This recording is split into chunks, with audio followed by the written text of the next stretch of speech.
পায়ে হেঁটে আমাদের পথসভা স্থলে যাব। আমরা কেউ ভ্যান গাড়িতে উঠবো না, মোটরসাইকেলে উঠবো না, এবং ভ্যান যত ভ্যান আছে ভ্যানগুলো পিছনে থাকবে। আমাদের পায়ে হাঁটা দলের পিছনে ভ্যান থাকবে। কোনো ভ্যান কাউকে ওভারটেক করে সামনে যাবে না।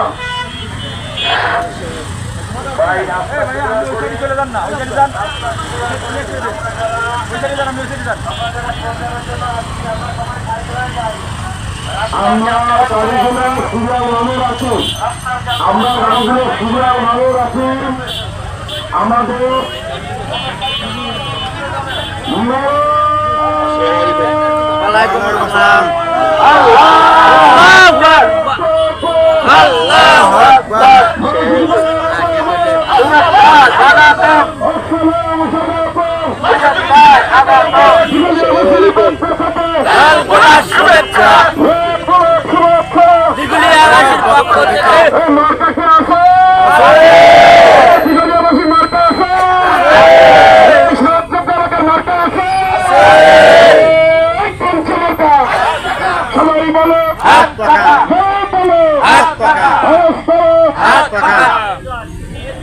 সাথী বন্ধুগণ, আপনাদেরকে ঠিক যেভাবে নির্দেশনা দেওয়া হয়েছে আপনারা সেভাবে নির্দেশনা পালন করবেন। মোটর সাইকেল গুলো একদম চলে যাবে এবং পোশাক শরীফের হাদিস, অনেক বড় বড় আলেম ছিলেন।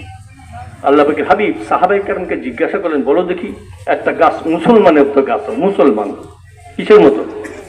সাহাবায়ে কেরাম মনে মনে খুঁজতেছেন বনের জঙ্গলে কোন গাছটা হতে পারে। আব্দুল ইবনে ওমর রাদিয়াল্লাহু তাআলা চিন্তা করে এই গাছটা হতে পারে। ওনা মনে মনে আসছে, বলেন নাই, মুরব্বীরা আছেন, আমি ছোট মানুষ, বলেন নাই। অবশেষে প্রকাশ করা হলো এই গাছটা হলো খেজুর গাছ। গাছটা কি কেমন মুসলমানের মতো বাংলাদেশি খেজুর গাছের কথা উদাহরণ দেই। আচ্ছা, এখন শীতকাল তো গাছিরা কি করে? গাছ গাছ তা প্রত্যেকটা খেজুর গাছের দিকে তাকালে মনে হয় যে হাসতেছে। কি বলেন? হাসতেছে না? ওকে জবাই করলো কিন্তু হাসে। আচ্ছা আচ্ছা, যে রসটা দেখে তিক্ত না মিষ্টি? কেন? তাকে ছুরি লাগালো, জবাই করলো, দরকার ছিল তিক্ত রস দেওয়া, মিষ্টি ওষুধ দিল, মিষ্টি রস দিল কেন? মুসলমানের মতো আমরা এমন চরিত্র গঠন করতে পারি, দেখবেন আর কোন মামলাও দেওয়া লাগবে না, মামলা খাওয়া লাগবে না, সুন্দর একটা পরিবেশ তৈরি হবে। কি বলেন? সত্যের বিনিময়ে নরম ব্যবহার করবো, তিক্ত ভাষার বিপরীতে মিষ্টি ব্যবহার করবো। রাজি আছে নাকি? আমার অভ্যাসটাই তোকে আঘাত দেওয়ার, এই জন্য আপনাদেরকেও পরামর্শ দিচ্ছি। আর আমরা যারা এখানে প্রার্থী হয়েছি, আমাদের পারস্পরিক সুসম্পর্ক আছে, অসুবিধা নেই। হেলাল ভাই তো মাঝে মধ্যে আসেন, ঢাকায় খবর নিয়ে দেখবেন আমাকে অনেক বেশি শ্রদ্ধা করে। গতকালে এক জায়গায় গেছিলাম, সেখানে তাদের গণসংযোগ চলছিল, আমাদের চলছিল। দেখলাম যেমন মানববন্ধন করে ঠিক সেইভাবে তারা দাঁড়িয়ে আদবের সাথে সম্মানের সাথে আমাদেরকে পার করে দিল। এই জন্যে আমাদের মধ্যে কোনো সমস্যা হবে না। হ্যাঁ, অনেক সময় দেখা যায় সাইডে যারা থাকে অতি লোভের কারণে বা অনেক বড় পথ পাওয়ার জন্য বেশি বাড়াবাড়ি করে। খবরদার, আমরা চাই খুলনা 4 আসনে একটা খুন যেন না হয়, কেউ আঘাতপ্রাপ্ত না হয়, কারো অফিস যেন ভাঙা না হয়, সুন্দরভাবে চলতে চাই। সাধারণ যদি ভালো বেছে নেয় সবাই মিলে তাকে সাহায্য করবো, এটা ভালো হয় কিনা? কি বলেন? আমরা চাই সবাই ভালো থাকুক। আমি সবাই সুস্বাস্থ্য কামনা করি।